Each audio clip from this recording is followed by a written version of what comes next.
My wife cheated with her ex on our wedding day, thinking I'd never know. Now she's alone at the altar as I walked out. Alright, so here's the deal. I'm Ryan, 30 years old, living in San Diego. For the longest time, I thought I had everything figured out. I was getting married to Sabrina, my girlfriend of 3 years, and honestly life seemed pretty damn good. She was gorgeous, super outgoing, and could light up a room when she walked in. Everyone who met her would say things like, "Man, you're lucky," and I believed them. I mean, who wouldn't? On paper, she seemed perfect. We planned this big wedding, like I'm talking all out. Beachfront venue, fancy catering, a live band. You name it, we had it. It wasn't cheap, but I thought it was worth it. You only get married once, right? Well, at least that's what I thought at the time. But about a week before the wedding, Sabrina started acting different. At first, I brushed it off. Weddings are stressful, you know? Between the guest lists, the decorations, the seating charts, it's a lot. But her behavior wasn't just stress. It was something else. She'd suddenly get super secretive with her phone, like always flipping it over when she set it down or stepping out of the room to take calls. I didn't really say anything at first because, honestly, I didn't want to come across as some paranoid fiancé. That's not me. Then one night, she was in the shower, and her phone buzzed on the nightstand. I wasn't trying to snoop, but the screen lit up, and a name popped up. Jason. For a second, I thought, who the hell is Jason? Then it hit me, it's her ex. Yeah, that Jason. The one she swore was out of her life ages ago. The message wasn't long. It just said, "Looking forward to tonight." That's it. I'll admit, my stomach twisted a little. I mean, why was she making plans with her ex a few days before our wedding?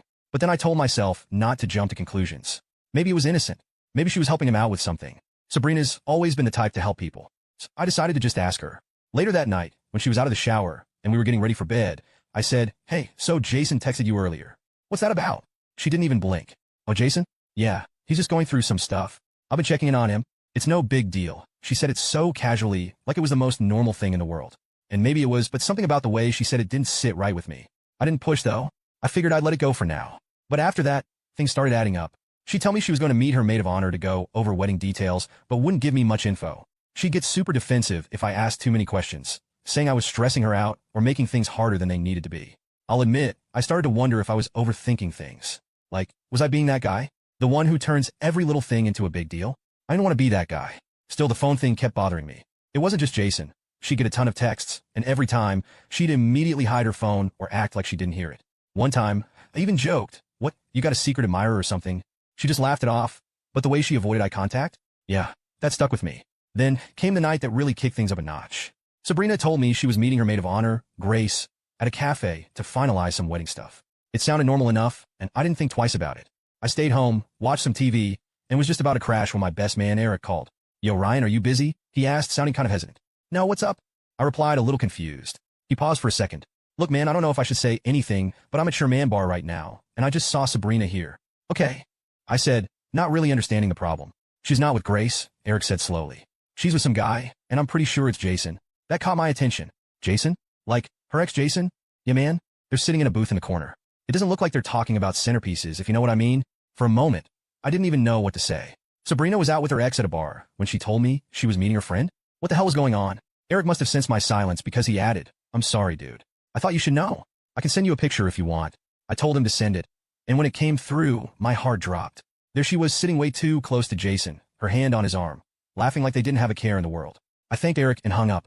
After Eric's call, I couldn't get the image of that photo out of my head. Sabrina and Jason sitting in that booth, way too close, way too comfortable.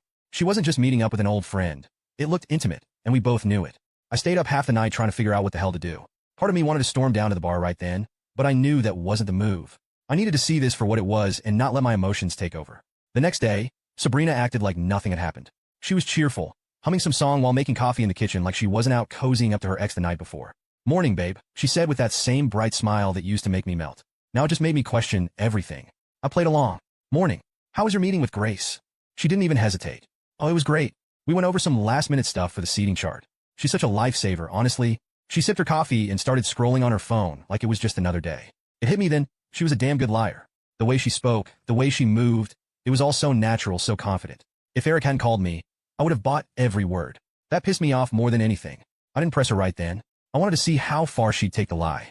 So I asked, "Did you guys stay at the cafe the whole time? Seemed like you were out pretty late."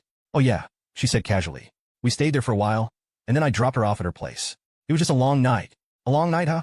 I nodded, biting my tongue to keep from saying something I'd regret. Later that day, I called Eric to get more details. "What else did you see? Did they leave together?" I asked, trying to stay calm. "Nah, man. They were still there when I left," Eric said. "But they looked real comfortable, like if you didn't know she was engaged." you'd think they were together. That stung. I thanked him and hung up, but my head was spinning. I couldn't just let this slide, but I also didn't want to jump the gun. That evening, Sabrina told me she was going out again, another wedding errand with Grace. This time I wasn't letting it go. Cool, I said, trying to sound nonchalant. Where are you guys meeting? Just at her place, she said quickly, grabbing her purse. Something about the way she answered made me pause. All right, say hi to her for me, I said. She gave me a quick peck on the cheek and walked out the door. As soon as she was gone, I grabbed my keys and called Eric. I'm going to Shoreline, I told him. Dude, are you sure? What if she's not even there this time? I have to know, I said. I parked a block away from the bar and walked in, trying to keep my cool. The place was crowded, the usual mix of college kids and locals. It took me a minute to spot her, but there she was back in the same corner booth with Jason. They looked even more comfortable this time. She was leaning toward him, laughing at something he said, her hand resting on his. My stomach turned. This wasn't just some innocent conversation. I didn't confront her right then and there. They were in their own little bubble, completely oblivious to the world around them. It was like I didn't even exist. At one point, Jason leaned in close, whispering something in her ear that made her laugh and lightly shove his shoulder. I clenched my fists under the counter, trying to keep myself in check. I stayed for about 20 minutes before I couldn't take it anymore. I left without saying anything, drove home, and sat in my car for what felt like hours. I didn't know what the hell I was supposed to do. We were getting married in a few days. How do you even begin to deal with something like this? By the time Sabrina came home, I calmed down enough to play it cool. She walked in all smiles and said, "Hey, Grace says hi, by the way." I nodded, barely looking up from my phone. "Oh, cool. Did you guys get everything figured out?" "Yep," she said, kicking off her shoes. "Just a few more things to finalize, and we're good to go." I couldn't believe how easily she lied. She didn't miss a beat. That night, I barely slept again. I kept replaying what I'd seen at the bar, trying to make sense of it. How did she dare? Cheating on me? The next morning, I decided I couldn't keep this to myself anymore. I called Eric and told him everything. "Dude, you gotta talk to her," he said. "You can't just let this go. If she's doing this now, what's going to happen after you're married?" He was right, but I wasn't ready to confront her yet. I needed more information, more proof. So I decided to wait and see what she'd do next. Over the next few days, Sabrina kept up the act. She'd smile, laugh, and talk about the wedding like nothing was wrong. But every time her phone buzzed, I felt my blood boil. I knew Jason was still in the picture, and I knew she wasn't being honest with me. By the time the rehearsal dinner rolled around, I was barely holding it together. Sabrina's family was all smiles, talking about how excited they were for the big day. My family, on the other hand, could tell something was off. My mom pulled me aside at one point and asked, "Are you okay? You seem distracted." "I'm fine," I lied. But I wasn't fine. I was furious, and I knew I couldn't let this go on any longer. Alright, so by this point I was done sitting around and letting Sabrina play me. I was tired of the fake smiles, the lies, and her acting like everything was fine when I knew it wasn't. I mean, I'm not an idiot. I could see exactly what was happening. But now it was time for her to see that I wasn't someone she could keep stringing along. The morning after the rehearsal dinner, I woke up feeling like today was the day I'd finally say something. I couldn't keep this bottled up anymore. She was still in bed when I got up, scrolling on her phone like she didn't have a care in the world. I stared at her for a moment, wondering if she even felt guilty for sneaking around with her ex. Did she think I wouldn't find out, or did she just think I'd forgive her no matter what? Either way, she was about to find out she was dead wrong. "Hey," I said, my voice steady. "We need to talk." She looked up, slightly confused but not alarmed. "Sure, what's up?" I sat down across from her, keeping my eyes locked on hers. "Where were you the other night? And don't tell me you were with Grace, because we both know that's not true." Her face froze for a split second before she forced a smile. "What do you mean?" "I told you I was with Grace, working on wedding stuff." I leaned forward, resting my elbows on my knees. "Cut the crap, Sabrina. Eric saw you with Jason." Her jaw dropped slightly, and I could see the panic start to creep into her expression. "Wait, what? That's not true," she stammered. "Eric must have been mistaken." "Don't lie to me," I said firmly. "He wasn't mistaken. He even sent me a photo. You were sitting in a booth with Jason, laughing, touching his arm. So tell me, what the hell is going on?" She sat there for a moment, completely silent, as if she was trying to come up with some kind of excuse. Finally, she sighed and said, "Okay, fine. Yes, I saw Jason. But it's not what you think." "Not what I think?" I repeated, raising an eyebrow. "You've been sneaking around with your ex, lying to me about where you've been, and spending time at a bar with him instead of working on wedding plans. So tell me, Sabrina, what exactly is it?" She started to tear up, which I knew was her go-to move whenever she got caught doing something wrong. "Ryan, it's not like that," she said, her voice shaking. "Jason reached out to me a while ago. He's been going through a lot, and he just needed someone to talk to. I didn't want to tell you because I knew you'd overreact." "Overreact?" I said, my voice rising. "You're meeting up with your ex days before our wedding and lying to me about it. And you think I'm overreacting?" Her tears started to flow now, and she reached out to grab my hand. "Please, Ryan, you have to believe me. I love you. I don't have feelings for Jason. I was just trying to help him." I pulled my hand away, shaking my head. "You don't lie to someone you love, Sabrina. And you sure as hell don't sneak around with your ex behind their back. Do you even hear yourself right now?" She started to panic, realizing I wasn't buying her excuses. "Ryan, please, it was a mistake, okay? I shouldn't have seen him, but it didn't mean anything, I swear. I stood up, unable to sit there and listen to her try to spin this anymore. You don't accidentally meet up with someone multiple times, Sabrina. This wasn't a mistake. This was a choice. And honestly, it's pretty damn clear where your priorities are. She jumped up too, trying to block me from leaving the room. Wait, please don't walk away. We can fix this. I'll stop talking to him. I'll block his number, just don't give up on us. I paused, staring at her for a moment. Part of me wanted to believe her, to think that maybe this was just some stupid mistake she'd made in a moment of weakness. But the other part of me, the part that had been watching her lie straight to my face for weeks, knew better. How long has this been going on? I asked, my voice quieter now. She hesitated, which told me everything I needed to know. A couple of weeks, she finally admitted, but it wasn't anything serious. We just talked, I swear. I let out a bitter laugh. Do you even hear yourself? You're supposed to be marrying me, and you're sneaking around with a guy you used to date, and you think I'm supposed to just believe it's no big deal. It wasn't like that, she insisted, her voice desperate now. I made a mistake, okay? But it's you I want to be with. Please don't let this ruin everything. I shook my head, stepping past her and heading for the door. Sabrina, you already ruined everything. I don't even know who you are anymore. I walked out, slamming the door behind me, and got in my car. I didn't know where I was going, but I needed to get out of there and clear my head. When I finally pulled over, I called Eric and told him what happened. Dude, she admitted to it, I said, my voice shaking with anger. She's been seeing Jason for weeks. Ryan, I'm so sorry, man, Eric said. What are you going to do? I took a deep breath, trying to calm myself down. I don't know yet, but I can't just let this slide. There's no way I'm marrying her now. Eric was quiet for a moment before he said, look, whatever you decide, just know I've got your back. You don't deserve this, man. Hearing that meant a lot, but it didn't make the situation any easier. I knew I had some tough decisions to make, and I knew the fallout from this was going to be messy. But one thing was clear. I wasn't going to let Sabrina or Jason make a fool out of me. I spent the rest of that day driving around aimlessly, trying to process everything. Sabrina wasn't just lying to me. She was living a completely different life behind my back. And the worst part? She had the audacity to keep acting like everything was fine, like we were still the perfect couple everyone thought we were. When I finally got back to the apartment, she wasn't there. Good. The wedding was only 2 days away, and I knew I had to make a decision. Do I go through with it and hope this was just a stupid mistake? Or do I call it off and deal with the fallout? The thing is, calling off a wedding isn't just about you and the other person. It's about the guests, the families, the money you've already spent. It felt like an avalanche waiting to happen. But as much as I hated the idea of disappointing everyone, I hated the thought of marrying someone who didn't respect me even more.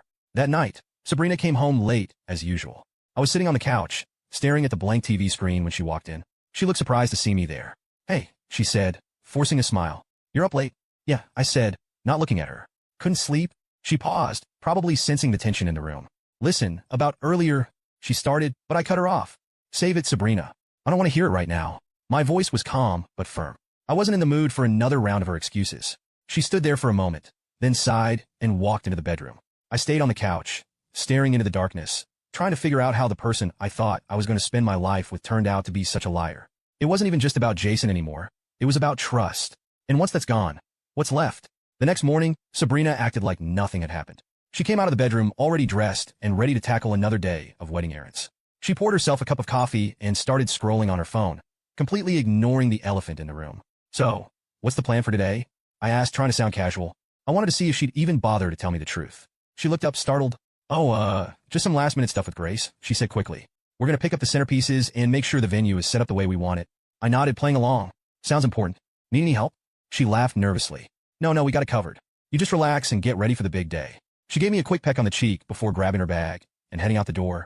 The second she was gone, I felt a mix of anger and relief. Anger, because she was still lying to my face, and relief because I didn't have to deal with her for a few hours. Eric called me. Man, what's your plan? I paused, staring out the window. I don't know yet, but I'm not going to let her get away with this. She thinks she can just walk all over me, and I'll still marry her. She's in for a rude awakening. Eric laughed. Now that sounds like the Ryan I know. Just let me know if you need backup. After we hung up, I spent the rest of the day thinking about how to handle this. I wanted to confront her in front of everyone at the wedding, to expose her lies and make her feel the humiliation she deserved. This wasn't just about her. It was about me taking control of my life and refusing to settle for less than I deserved. When Sabrina came home that evening, she was all smiles again. Everything's coming together perfectly, she said, dropping her bag on the counter. I think this is going to be the best day of our lives. I forced a smile, trying to hide my frustration. That's great, I said. I'm glad everything's working out. She came over and wrapped her arms around me, resting her head on my chest. I love you, Ryan. I know things have been stressful lately, but I just want you to know how much I appreciate you. Her words felt hollow, like she was trying to convince herself as much as she was trying to convince me. I didn't say anything, just stood there until she let go and went to take a shower. As I sat there, I realized something. I didn't love her anymore. Or maybe I did, but not in the way I used to. The trust was gone, and without that, what was left? A pretty face and a lot of broken promises. That wasn't enough for me. The night before the wedding, Sabrina was in the bedroom, probably dreaming about walking down the aisle, while I was on the couch, thinking about how I was going to handle the next day. I knew I couldn't marry her, but I also knew I needed to make my decision clear in a way she couldn't ignore. By morning, I had a strange sense of calm. I wasn't nervous or angry anymore. I was just ready to stand up for myself, ready to put an end to this farce, and ready to walk away from someone who didn't deserve me. Sabrina was buzzing with excitement as we got ready to head to the venue. Can you believe it? In a few hours, we're going to be husband and wife, she said, beaming. I forced another smile. Yeah, hard to believe. She didn't notice the edge in my voice, too wrapped up in her own little world. But that was fine. She'd notice soon enough. I played along, answering questions when I needed to, nodding at her dad when he gave me his don't screw this up look, and shaking hands with guests as they arrived. It was like I was on autopilot.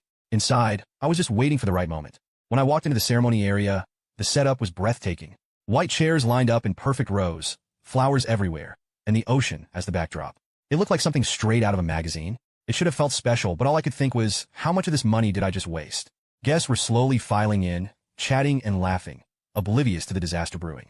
My groomsmen were in place, all looking sharp in their suits. Eric gave me a nod, silently asking if I was okay. I nodded back. No turning back now. Sabrina's family was all smiles, greeting everyone and talking about how excited they were for the big moment. It made me sick. Her dad even came over and patted me on the shoulder. You ready to officially join the family, son? I forced a smile. Absolutely, I said, though the words tasted like ash in my mouth.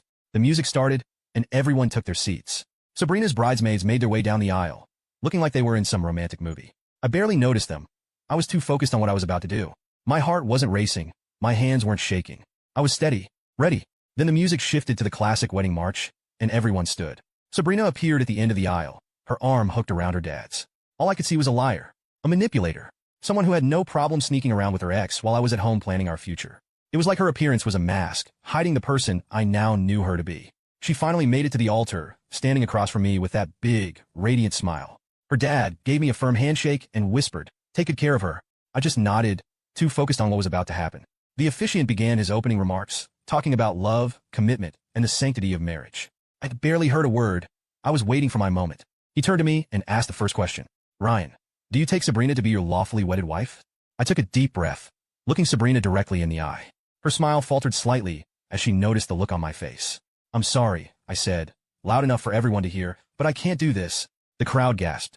A few people murmured, and Sabrina's smile disappeared entirely. What are you doing? She whispered, her voice trembling. I ignored her and turned to the guests. I need to be honest with all of you, I said, my voice steady. Sabrina hasn't been honest with me for weeks now. She's been sneaking around with her ex, Jason. She lied to me, lied to her friends, and lied to all of you. The murmurs grew louder. Sabrina's mom looked like she was about to faint, while her dad's face turned beet red. The bridesmaids exchanged shocked glances, and my groomsmen just stood there frozen. Eric, though, looked proud, like he'd been waiting for this moment almost as much as I had. Sabrina grabbed my arm, her eyes wide and full of tears. Ryan, stop. Please don't do this. You're making a mistake. I pulled my arm away, looking at her like she was a stranger.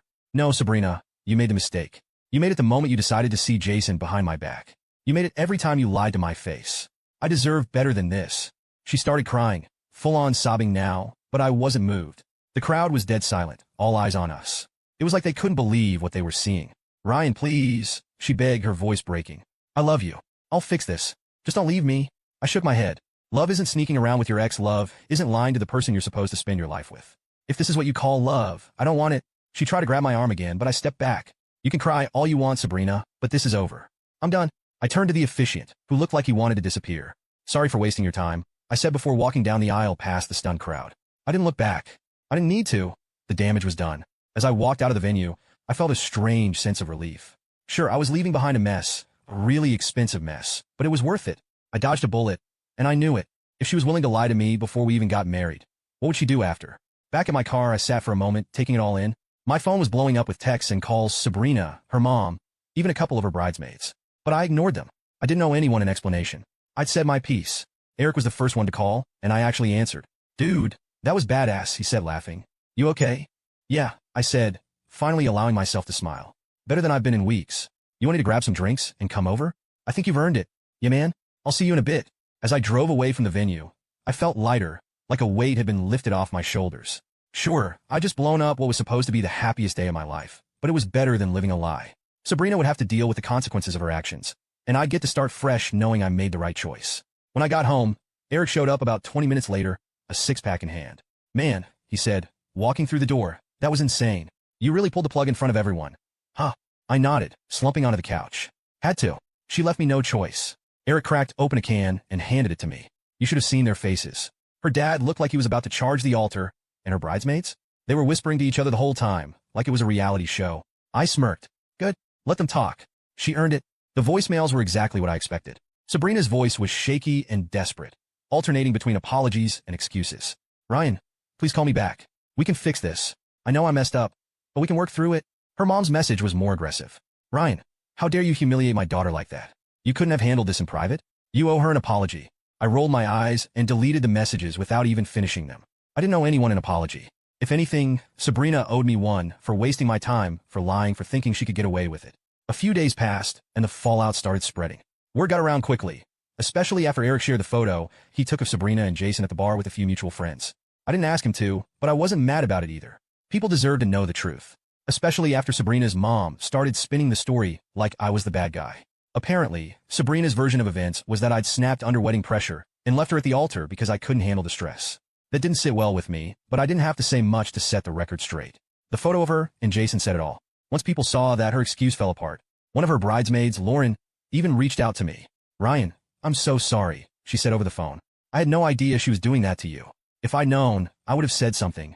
"It's fine," I said, not really wanting to get into it. "I'm just glad it's over." But Lauren wasn't done. "Honestly, Sabrina's been acting sketchy for weeks.